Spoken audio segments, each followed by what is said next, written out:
혹시 이번 8월 달에 중요한 날이 하나가 있었는데 그 날이 무슨 날인지 아시나요? 예, 8월 달 하면은 우리나라에게 있어서 굉장히 의미 깊은 날이 하나 있습니다. 예, 그 날의 이름은 바로 광복절이라고 하지요. 예, 올해 광복절 경축식 혹시 보셨나요? 예, 사실 저는 이 경축식을 막 챙겨볼 정도로 그렇게 여유가 있거나 막 애국심이 뛰어난 것은 아닙니다. 그런데 이번 휴가 때 이 경축식을 우연히 보게 되었습니다. 가족들과 모여서 TV를 보고 있는데 이 경축식이 나오더라고요. 이 경축식에는 참 많은 다양한 순서들이 있었습니다. 훌륭한 가수들과 뮤지컬 배우들이 나와서 하는 개의 공연이 있었고요. 또한 대통령의 경축식 축사가 있었습니다. 그리고 독립유공자 포상이 그 다음에 이어지기도 했었지요. 사실 이것들을 보면서 참 공감이 되는 부분도 많았습니다. 지금 일본과의 관계 이런 것들을 생각하면서 또한 올해가 3.1운동 100주년을 맞이한 해이기도 때문에 이것들을 보면서 굉장히 의미가 있구나 이런 것들을 생각할 수가 있었습니다. 그런데 이 경축식을 보면서 제 눈에 띄는 사람들이 있었습니다. 그 사람들은 바로 독립유공자의 후손들, 가족들이었습니다. 사실 올해 초부터 굉장히 독립유공자에 대한 이야기가 많이 나왔지요. 올해는 1919년으로부터 100년이 지난 2019년입니다. 3.1운동과 임시정부 수립이 100년이 지났기 때문에 많은 독립유공자들이 발굴이 되었고요. 또한 그들에게 훈장을 주기도 했고 많이 홍보를 하기도 했습니다. 우리 교회에서도 3.1운동을 이끌었던 최원순, 현적신, 최용조 목사님, 남궁현 목사님 이런 분들도 우리가 기억하면서 함께 의미를 되새기기도 했었지요. 그런데 이 독립유공자 후손들의 삶을 보니까요, 막 그렇게 잘 사는 것 같지는 않았습니다. 그런데 이들에게서 발견할 수 있는 것이 무엇이었냐면 바로 자긍심이라는 것이었습니다. 저는 그분들의 삶을 한번 생각해 보았습니다. 누군가의 남편이, 누군가의 아내가, 또한 누군가의 아버지가, 또 누군가의 아들이, 딸이 독립운동을 할 때 남겨져 있던 사람들이 있었습니다. 그 사람들은 각자의 자리에서 각자의 삶을 살아가야만 했습니다. 어렵고 힘든 순간에도 이 독립유공자의 뒷바라지를 하기도 하면서 때로는 잃어버리는 그 아픔을 겪기도 하면서 계속해서 그 삶을 이어나갔던 것이었습니다. 이 독립유공자 포상을 하는 것을 보면서 남아있는 사람들에게도 의미가 있었구나. 독립유공자도 중요하지만 독립운동가, 애국지사들도 중요하지만 그에 못지않게 중요한 사람들이 바로 그들의 기억을 남겨준 또한 우리에게 전해주는 가족들도 우리에게 굉장한 의미가 있구나 라는 것을 이번 경축식을 보면서 참 많이 느꼈습니다. 오늘은 저는 하나님께서 남겨두신 자들에 대해서 이야기를 하려고 합니다. 왜냐하면 오늘 사사기 7장을 보면 하나님께서 남겨두신 자들에 대한 이야기가 나오기 때문입니다. 오늘 이 이야기를 나누면서 하나님의 은혜를 함께 나누기를 소망합니다. 우리 함께 사사기 7장 1절을 읽겠습니다. 사사기 7장 1절 말씀입니다.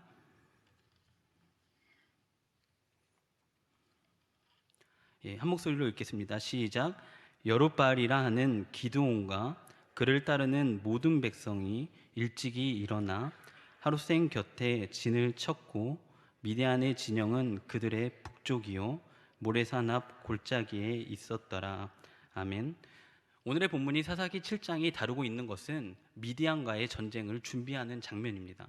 그리고 후반부에 보면 전쟁을 어떻게 치르는지가 나옵니다. 사실 이 시기에 이스라엘의 상황은 썩 그렇게 좋은 상황은 아니었습니다. 사사기 6장을 보면 이스라엘 백성들이 어김없이 하나님께 죄를 저지르고 악을 행했죠.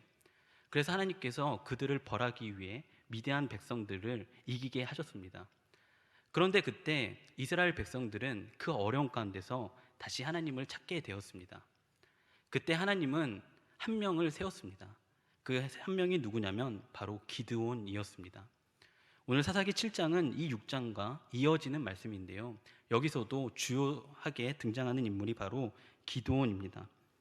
그런데 오늘 기드온을 소개하는 7장 1절의 말씀을 보면 약간은 좀 색다른 것이 하나가 나옵니다.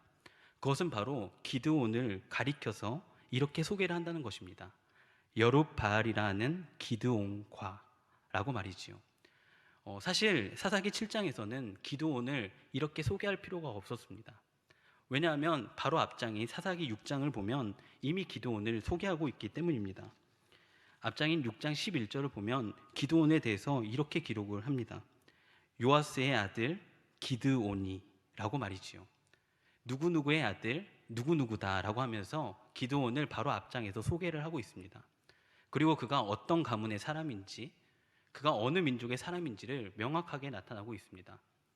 사실 성경에서 쓰는 중요한 방법 중에 하나가 사람을 소개할 때 누구누구의 아들이다라는 표현입니다.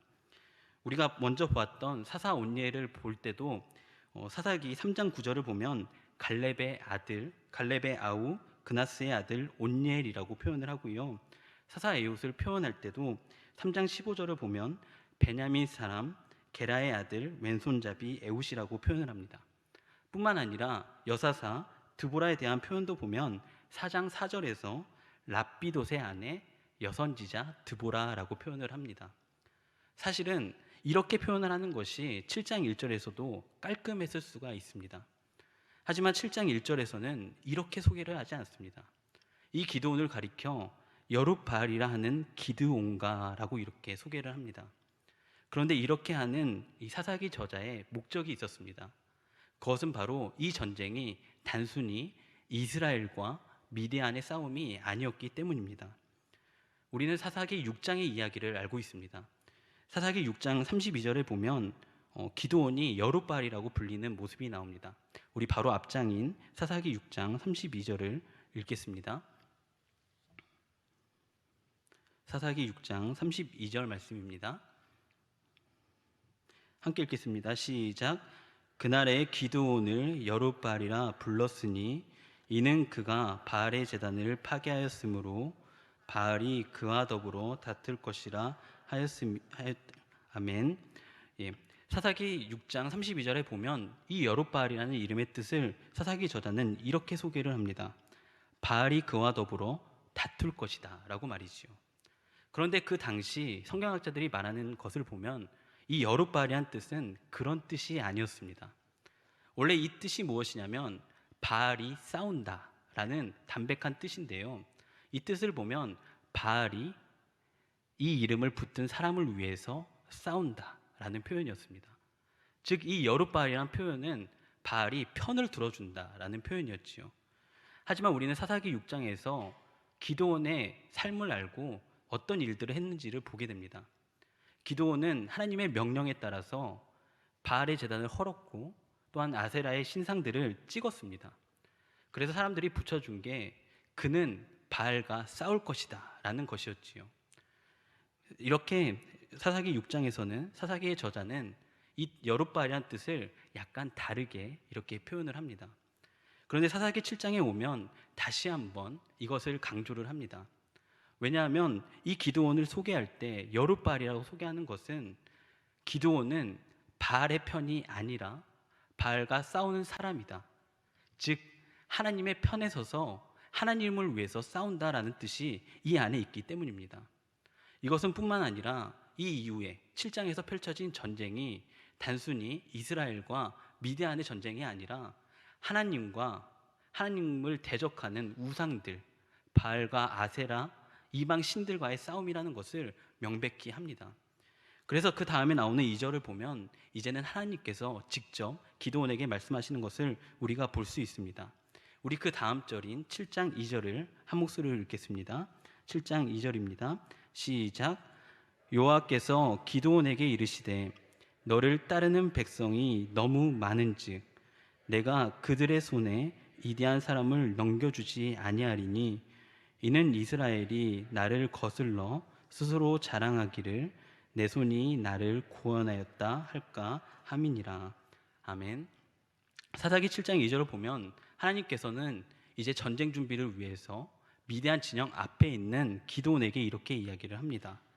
너를 따르는 백성이 너무나도 많다라는 것이었습니다.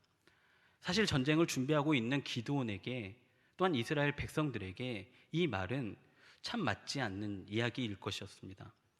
왜냐하면 지금에도 중요한 것은 이제 군사력에서 말하는 것은 바로 군사의 수가 얼마나 되느냐가 중요한데요. 이 당시에는 말할 수도 없을 정도로 사람의 수가 참 중요했기 때문이었습니다. 지금 이때 군사력으로 이길 확률이 높아지는 것이 무엇이었냐면 얼마나 좋은 무기를 가지고 있느냐도 한몫을 하겠지만 쪽수가 얼마나 많냐, 이것이 이들에게는 참 중요한 문제였습니다. 그런데 하나님께서는 오늘 기드온에게 이렇게 말씀을 하시는 것이었습니다. 지금 전쟁을 하러 나왔는데요, 이 사람들을 향해서 지금 사람이 너무나도 많다라는 것이었습니다. 이 말을 기드온에게 쉽게 이해가 되지 않는 말이었을 겁니다. 그런데 그 다음 말을 보면 하나님의 말씀은 더욱 더 이해가 안 되는 말씀이었습니다. 바로 그들의 손에 미디안 사람을 넘겨주지 않겠다라는 하나님의 말씀이었습니다. 지금 이들은 하나님의 명령에 의해서, 하나님의 뜻에 의해서 지금 이 미디안과의 전쟁을 위해서 나온 사람들이었습니다. 당연히 이들은 믿고 있었겠지요. 하나님이 우리에게 승리를 주실 거야. 하나님이 우리와 함께 하실 거야.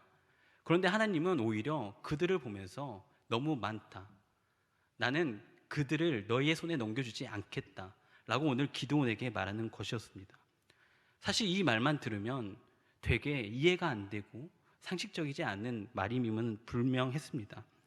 하지만 하나님은 그 다음에 그 이유를 분명하게 설명을 하셨습니다. 우리 7장 2절을 다시 한번 읽겠습니다. 시작. 여호와께서 기드온에게 이르시되 너를 따르는 백성이 너무 많은즉 내가 그들의 손을 미디안 사람을 넘겨주지 아니하리니 이는 이스라엘이 나를 거슬러 스스로 자랑하기를 내 손이 나를 구원하였다 할까 함이니라. 아멘. 하나님께서 이렇게 말씀하시는 것은 이스라엘 백성들이 교만해질까 봐였습니다. 사실 지금 이스라엘 백성들이 모인 수로 봐서는 해볼 만한 전쟁이었거든요. 사실 하나님께서는 이미 이기겠다, 이미 승리는 너희 것이다 라고 말했기 때문에 승리는 말하지 않아도 확실한 것이었습니다. 그런데 이런 상황 가운데서 이스라엘의 백성들이 이긴다면 이들 입에서 이런 말이 나올 것은 뻔했습니다. 야, 내가 이번에 좀 잘하지 않았어? 야, 내가 이번에 몇십 명을 죽였어. 이런 말이 당연히 나올 수도 있었습니다. 그런데 하나님은 이런 것들을 원하지 않았습니다. 왜냐하면 이 전쟁은 이스라엘 백성들의 전쟁이 아니라 하나님께서 승리하게 하실 바로 그 전쟁이었기 때문입니다. 하나님은 이스라엘 백성들이 교만해지기보다는 과연 이 승리를 어떻게 이겼는가를 생각하기를 원하셨습니다. 왜냐하면 이들이 또 다시 자신의 힘으로 이겼다면 또 다시 한번 하나님을 떠나서 악을 행하고 또한 하나님으로부터 등을 돌릴 것은 너무나도 명백한 것이었기 때문이지요. 그래서 3절을 보면 하나님은 기드온에게 이렇게 하라고 말씀하십니다. 우리 3절을 함께 읽겠습니다. 3절 말씀입니다. 시작. 이제 너는 백성의 귀에 외쳐 이르기를 누구든지 두려워 떠는 자는 길앗 산을 떠나 돌아가라 하라 하시니 이에 돌아간 백성이 2만 2천 명이요 남은 자가 10,000명이었더라. 아멘. 그래서 하나님은 기드온에게 이렇게 말하라고 합니다. 두려워하는 자는 떠나라 라고 말이지요. 이때 떠난 백성의 수를 사사기 7장 3절을 보면 2만 2천 명이라고 기록을 합니다. 그리고 남은 백성들의 수를 보면 10,000명이라고 말을 합니다. 이를 통해 우리는 이 백성들이 지금 3만 2천 명이 모였구나라는 것을 알 수가 있지요. 그런데 성경학자들은 이때 미디안 백성들의 군대가 몇 명이었냐? 13만 5천 명이라고 이렇게 추정을 합니다. 사실 13만 5천대 3만 2천도 해볼 만한 싸움은 아닙니다. 너무나도 불리한 것은 사실이죠. 그런데 하나님은 여기서 2만 2천 명을 더 가라고 하셨습니다. 13만 명 대 10,000명이 싸워야 되는, 쉽게 표현을 하면 130명 대 10명이 싸워야 되는 그런 상황이 되었습니다. 사실 10,000명으로 13만 명을 이길 수 있을까라는 고민이 들 법도 합니다. 그런데 하나님은 4절에 보면 그것도 아직도 많다라고 이야기를 하셨습니다. 우리 그 다음 절인 4절을 함께 읽겠습니다. 4절입니다. 시작. 여호와께서 또 기드온에게 이르시되 백성이 아직도 많으니 그들을 인도하여 물가로 내려가라. 거기서 내가 너를 위하여 그들을 시험하리라. 내가 누구를 가리켜 내게 이르기를 이 사람이 너와 함께 가리라 하면 그는 너와 함께 갈 것이요 내가 누구를 가리켜 내게 이르기를 이 사람은 너와 함께 가지 말 것이니라 하면 그는 가지 말 것이니라 하신지라. 아멘. 하나님께서는 또 한 번의 무리한 부탁을 기드온에게 하셨습니다. 사실 기드온의 입장에서는 이제 이스라엘 백성들을 이끌고 미디안과의 전쟁을 해야 되는데요. 10,000명도 사실 부족하다고 느낄 법하지만 하나님은 이 10,000명도 많다라고 이야기를 하셨습니다. 그리고 이 기드온에게 한 가지 시험을 더 하라고 요청을 하셨습니다. 그 시험의 내용은 우리가 너무나도 잘 알지요. 과연 물을 어떻게 마시냐라는 그 문제였습니다. 그렇게 선별해서 남은 사람이 몇 명이었냐면 바로 300명이었습니다. 우리 함께 사사기 7장 7절을 읽겠습니다. 7절 말씀입니다. 시작. 여호와께서 기드온에게 이르시되 내가 이 물을 핥아 먹은 300명으로 너희를 구원하며 미디안을 내 손에 넘겨주리니 남은 백성은 각각 자기의 초소로 돌아갈 것이니라 하시니. 아멘. 이제 남은 사람들의 수는 300명이었습니다. 그런데 이 300명이라는 표현을 들어보면은 약간 우리에게 잘 떠오르는 이미지가 있습니다. 바로 정의 부대라는 이미지입니다. 사실 이 300이라는 숫자는 10,000명이라는 숫자에 비해서는 턱도 없이 작은 숫자이지만 이 숫자는 왠지 정말 싸움을 잘할 것 같고 정말 전쟁을 잘할 것 같고 정말 경험도 많은 베테랑이 있겠다라는 생각이 우리에게 들 법합니다. 그런데 우리가 방금 읽었던 7절을 보면 이 사람들을 이런 용사로 표현하지 않습니다. 7절 앞부분에 보면 내가 이 물을 핥아 먹은 300명으로 라고 이렇게 말을 하는데요. 이 300명을 어떻게 표현하냐면 이 사람들은 용사 300명이다. 칼과 창을 잘 쓰는 300명이다. 이게 아니라 그저 물을 핥아 먹은 300명이다 라고 이렇게 이야기를 합니다. 하나님의 기준은 기드온의 기준과는 달랐습니다. 사실 제가 기드온이었다면 칼을 그래도 잘 쓰는 사람, 그래도 전쟁을 한 번이라도 해봤던 사람, 그래도 덩치가 좀 크고 키도 큰 사람을 뽑을 법하지만 하나님은 절대 그런 사람들을 뽑지 않았습니다. 왜냐하면 하나님께서는 여기서도 이스라엘 백성들이 교만해지는 것을 방지하기 위함이었습니다. 그래서 하나님은 손으로 물을 핥아먹은 300명을 뽑아주시고 이 사람들을 남겨두신 것이었습니다. 사실 이 말씀을 준비하면서 제가 생각나는 한 가지 일이 있었습니다. 이번 7월달, 이제 이번 여름에 중등부 친구들과 함께 지리산으로 여름 수련회를 갔었습니다. 이 수련회를 가기 전에 학생 임원들을 불러서 여러 가지들을 준비했습니다. 승찬이, 루비, 시연이, 한결이 이런 친구들, 진성이 친구들을 불러서 수련회에서 어떤 프로그램을 준비할까 이렇게 이야기를 하면서 제가 장난삼아 친구들에게 물어봤습니다. 야, 이 정도면 충분할까? 야, 이 정도면 괜찮겠지? 라고 이렇게 사실 한번 어떤 생각을 가지고 있는지 궁금해서 물어봤습니다. 그때 이 친구들이 말하는 것은 충분하지 않아요 였습니다. 사실 저는 그들을 시험하려고 이것을 물어본 것이었습니다. 좀 더 해야 되는데 애들이 지치지 않았을까? 이것을 염려해서 물어보았습니다. 그런데 친구들의 대답은 약간 달랐습니다. 조금 더 해야 된다라는 적극성을 띠고 말했습니다.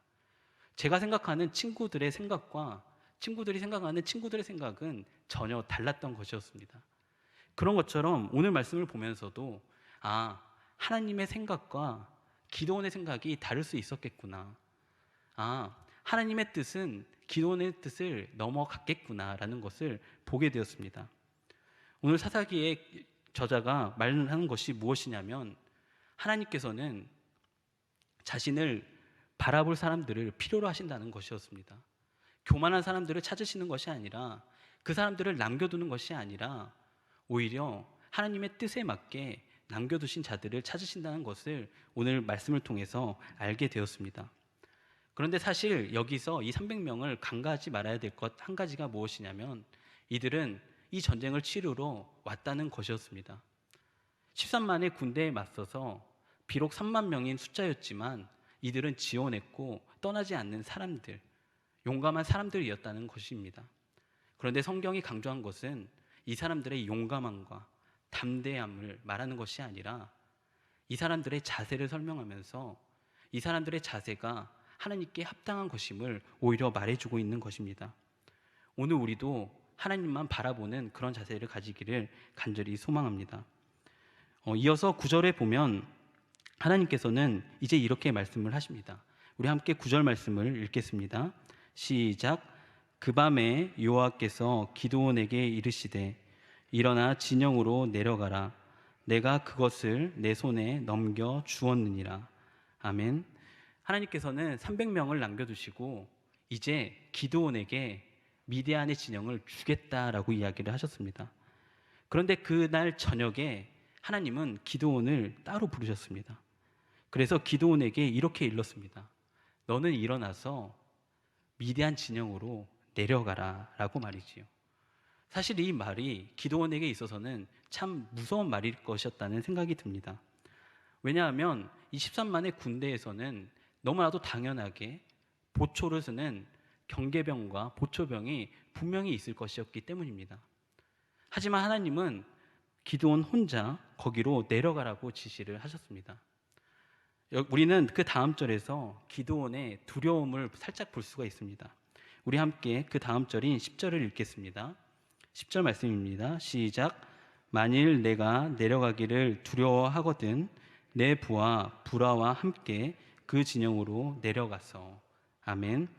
10절에 보면 하나님께서는 기드온아 만일 내가 두렵거든 이라고 이렇게 이야기를 합니다. 그러면서 한 명을 소개해 주면서 그와 함께 그 진영으로 내려가라 라고 이야기를 합니다. 그 부하의 이름은 바로 불화였습니다. 하나님께서는 기드온이 두려워한다면 이 불화와 함께 내려가라고 이야기를 했습니다. 사실 기드온이었다면 1년에 이런 상황들을 겪으면서 6장의 상황들을 겪으면서 충분히 담대해지고 용감해져야 되지만 사실 두려워했던 것 같습니다. 그래서 그 다음 절인 11절을 보면 기드온은 그의 부하 불화와 함께 내려갑니다. 여기서 기드온이 충분히 두려워했다는 것을 우리는 알 수가 있습니다. 하지만 하나님께서는 이 기드온이 두려워하는 것을 아시고 또 한 사람 남겨두신 부라를 함께 내려가라고 하신 것입니다.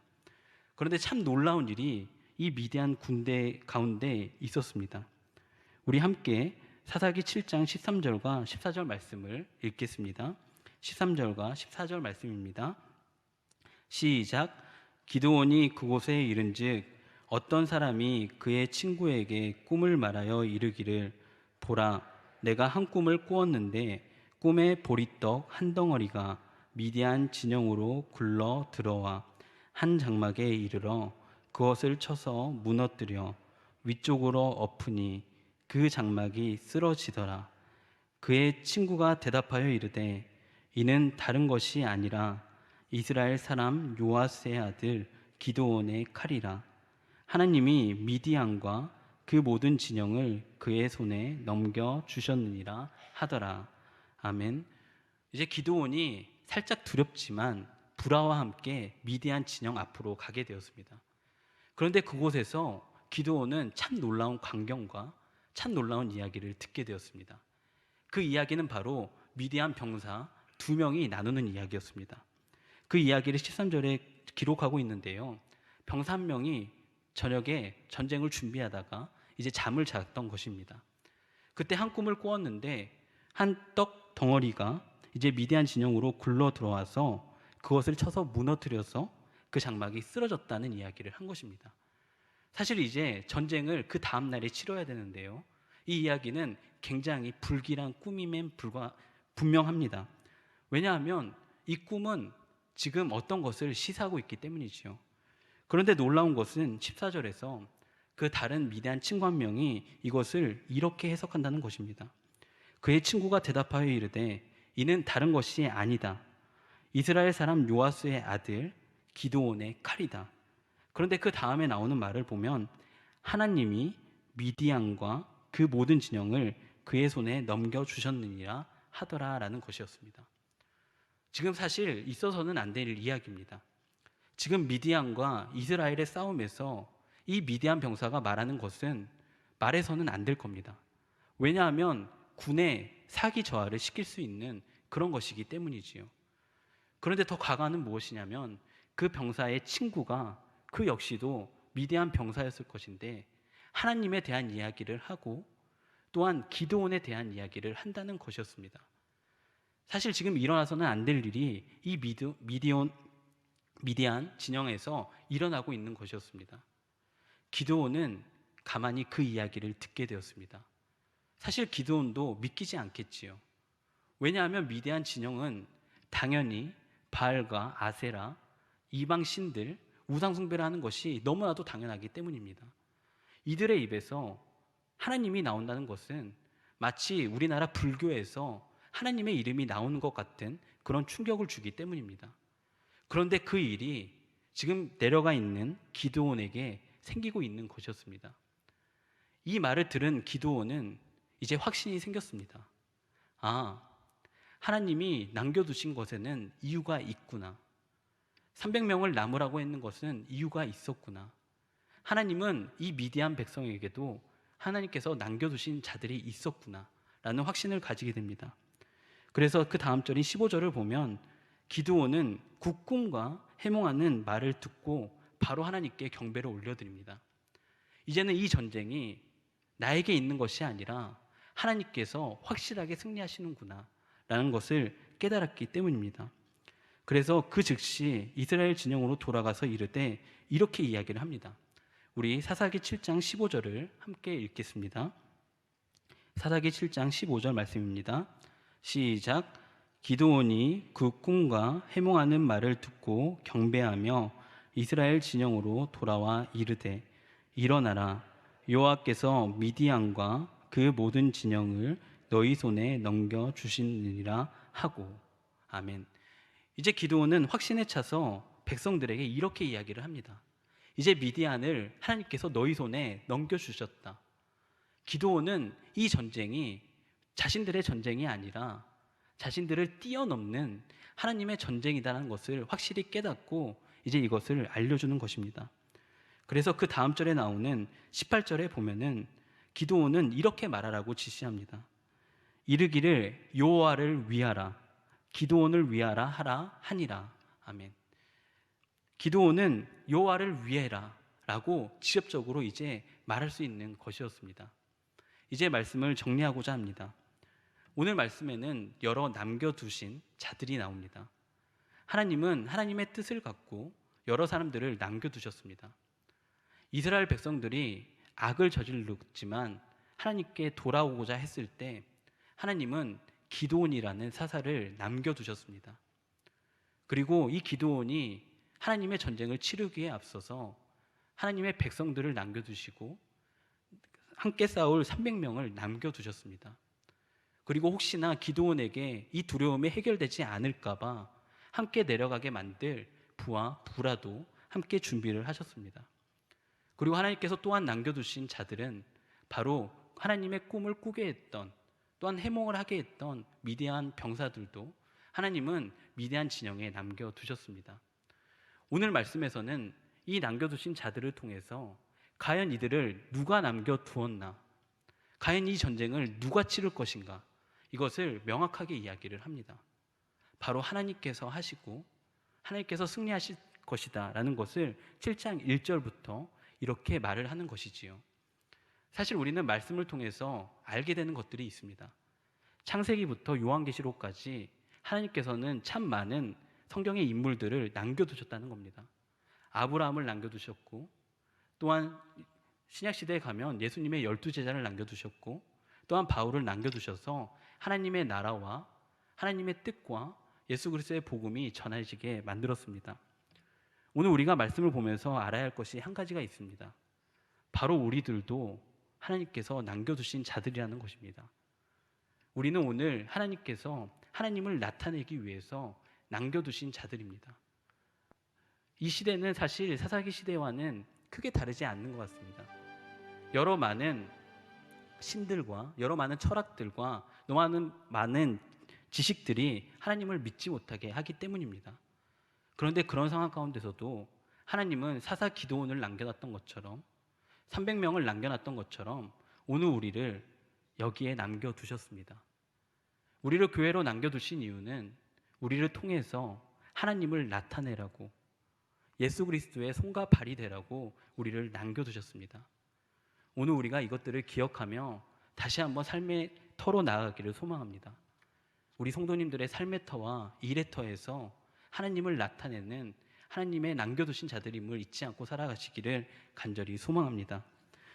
우리를 죄와 사망 가운데서 해방시키시고 영원한 생명과 자유를 주신 우리 주 예수 그리스도의 놀라우신 은혜와 하나밖에 없는 아들 예수님을 아낌없이 우리에게 내어주신 아버지 하나님의 극진하신 사랑하심과 이 사랑과 이 생명과 이 자유를 영원토록 누릴 수 있도록 늘 우리와 동행하시며 위로하시며 힘주시는 성령 하나님의 신비한 교통하심이 오늘 주신 이 말씀 안에서 내가 하나님의 계획과 하나님의 뜻과 하나님의 소망을 위하여 이 땅 가운데 남겨두신 자임을 알고 하나님 앞에 남겨주신 자로서의 사명을 감당하며 믿음으로 살아가기로 마음에 작정하는 사랑하는 주의 자녀들 머리 위에 이들의 가정과 자녀와 일터와 미래 위에 또 어려움을 겪고 있는 이 나라와 민족 위에 이제로부터 영원까지 함께 하시옵기를 간절히 축원하옵나이다. 아멘.